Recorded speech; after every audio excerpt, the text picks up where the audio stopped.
I'm David Hoffman, filmmaker, and I'm making this video in response to my subscribers. Thank you for being a subscriber, and newbies who are watching me on this video, to respond to something that you regulars know is happening in spades on my channel. Comments. I'm getting a lot of comments, a lot of different kinds of comments, very intense comments, very personal feelings, and I wanted to give you a sense of my thoughts about these comments just to consider. So if you're one of the commentators or you're reading the comments, take a listen to my thoughts and see what you think. I hope you don't mind, but I made some notes and I'd like to refer to them in this. Here's the first thing to consider.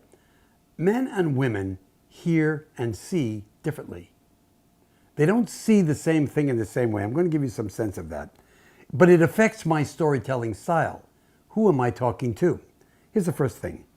Men like bullet points. They like order. They like stories that evolve. One thing goes to the next thing, goes to the next thing. And all the way along, they have to know the point.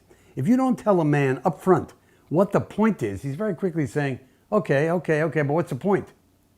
For those of you who are not men, you know you don't think and see and speak the same way.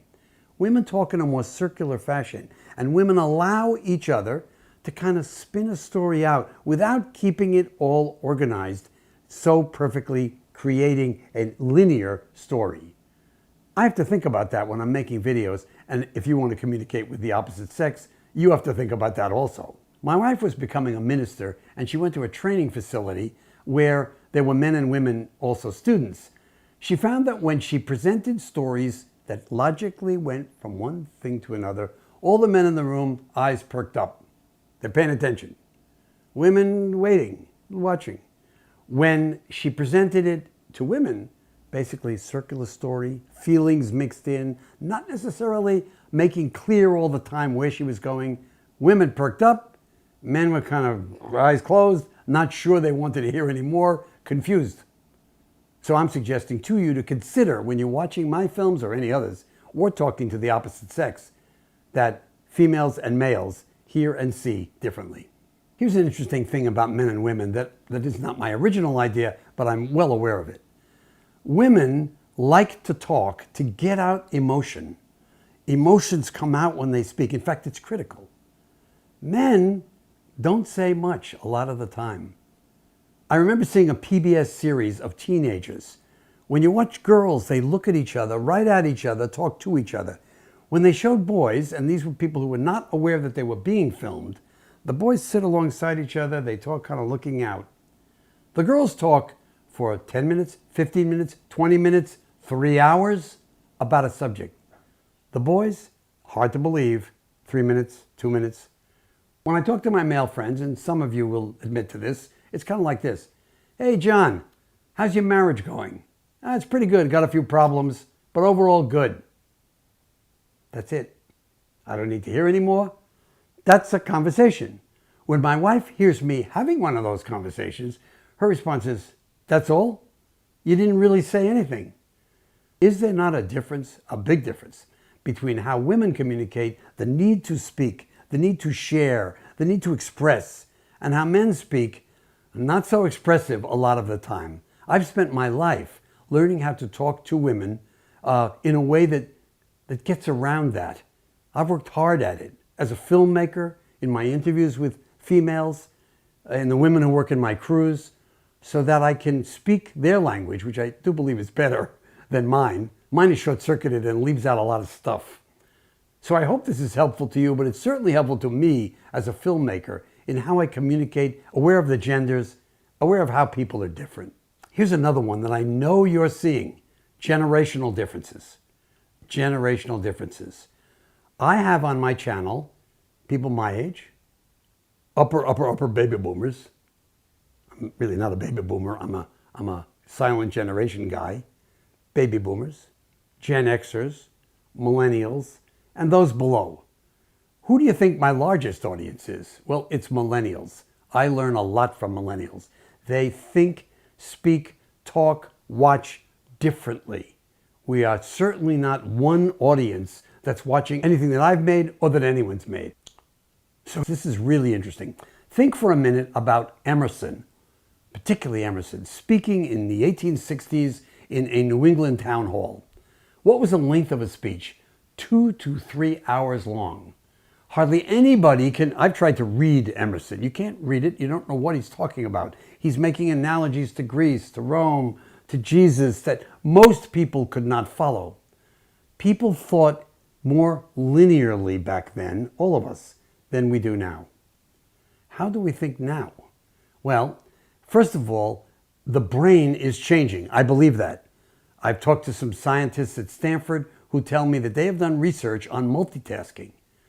The older generations can't multitask. It's not that they don't by choice, they can't. The younger generations can multitask and move at a much faster speed. They tested pilots looking at a screen, shooting at things that were on the sides. And the younger you are, the more you are able to see a larger field and to react to it quickly and to multi-see what's on that screen.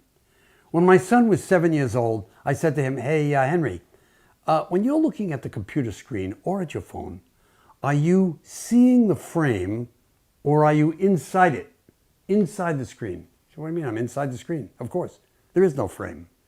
Well, I've never looked at a phone or a computer screen and not seen the frame. I'm always outside it. I can't go inside it. It's never three-dimensional like a gamer, when I'm in it. That doesn't exist even in a three-dimensional movie. It's still coming at me.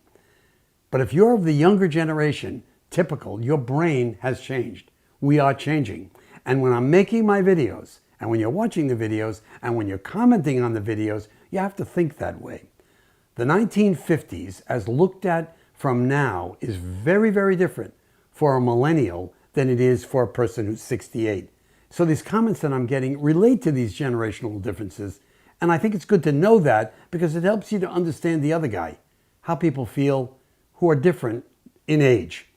Another thing about age is the millennials like short form.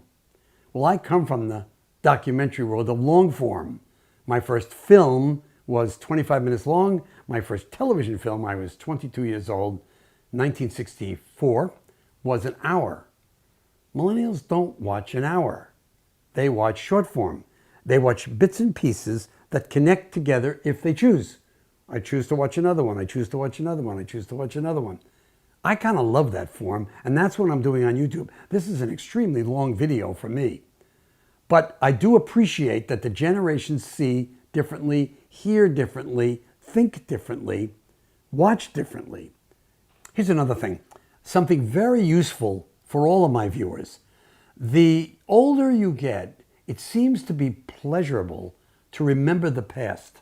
My mother had an antique shop, and in the antique shop, older people would come and say, oh, I remember when that was 25 cents. Well, they weren't just saying a memory. There's something in the brain that says, oh, this is fun. Oh, this is fun. And when you reach Alzheimer's stage, you seem to remember the past, but not the recent present, or not the near present. I say this is a bad thing to do. When you get to be an old person like me, don't be one of these people that says, I remember, because your brain gets locked into this endorphin, whatever it is, and you stop thinking about the present at the present, which is what it is. So think about this. This memory of wonderful, it was wonderful, wasn't it wonderful, is usually an illusion. And it's been an illusion for time immemorial. Somehow the past was always better. The past was always horses and wonderful. And we treated it as nice, and all the communities got along, and all the boys played outside. That's not how I remember it. I played outside. There were a lot of bullies, and it was a pretty scary place to be where I lived, to be playing on the street unless you were a big guy, and I wasn't. I want to say another thing about the 1950s. Some of my most popular clips are from that time. Not people talking from 1989, my interviews, but my clips. So if you're new to this, take a look at some of my clips and you'll see what I mean. I'm suspicious. I have almost 38% of my audience is in the millennial age group. But I'm getting a lot of comments from people talking about the 1950s who I believe weren't alive at that time. They're saying they were, or they're talking like it was so wonderful, it was so great, everything was better, there's nothing today like it was then. But I'm suspicious. There can't be that many of you. According to my statistics, only 8% of my audience is over 65. So they're doing a lot of talking in comments, or some people are commenting who are really younger. That's okay, but I think you ought to be more honest about it. And those of you who are commenting on the 1950s, I ask you to think about something. You're talking about how the 1960s messed up the 1950s. Let's forget this leftist, rightist thing. Let's forget the globalist, commie thing, and just deal with the fact that so many people say, you guys messed it up. I suggest to you that these changes that you're commenting on are the way things are going, good and bad. Boy, I think there was a lot bad about the 60s and a lot good. I don't think it's black and white, and I don't think that this generation, the baby boomers, screwed the whole thing up and it was great before then and it's going to be great again if we just go back to being like we were back then, which in my sense of history has never happened. We've never gone back to be like it was. We're moving somewhere. I think it's good. It's got a lot of problems, but I tend to be, well, I am an optimistic person. I believe in people. I believe in my country. I have faith in the system of how people treat each other, not necessarily the government. And I'm hoping you feel that way also, or that you consider that possibility, because I want you all to know I appreciate the personal comments. I really do. I think it's spectacular. If I had time, I'd spend hours reading the comments, particularly the personal stories. And of course, I'm always hoping some of you make videos for my channel that you also use yourselves, but that I can use to give a sense of what other people are experiencing, edited by me and in some cases introduced by me. And I want to say one more thing. When I was doing Making Sense of the 60s, my television series for PBS, a year and a half, a team of almost 50 people, what I learned was this wasn't just happening in this community, in this family. It was nationwide. Not everything. Not everybody was a rebel. Most people were not political. Lots of people tried marijuana. Lots of people grew their hair long. Lots of people had freer sex. Lots of people. The small farming towns in the Midwest happened in the 70s, but it happened. It wasn't just little isolated pockets of troublemakers. It was kind of a nationwide France, England, Australia, Indonesia by the late 1970s. Things have changed. It's a much more complicated life we live right now. I agree with that. But the simpler time also had simpler people who felt that those times were very complicated and could never have lived in our time. We're living in our time and it's pretty damn rough. I agree. I'm having a tough time of it. And I really appreciate all of you commenting, watching, supporting my efforts. And that's why I've made this video, and I hope it's helpful to you. Thank you for watching. David Hoffman, www.patreon.com/allinaday gets me to keep on doing this with your support. Bye-bye.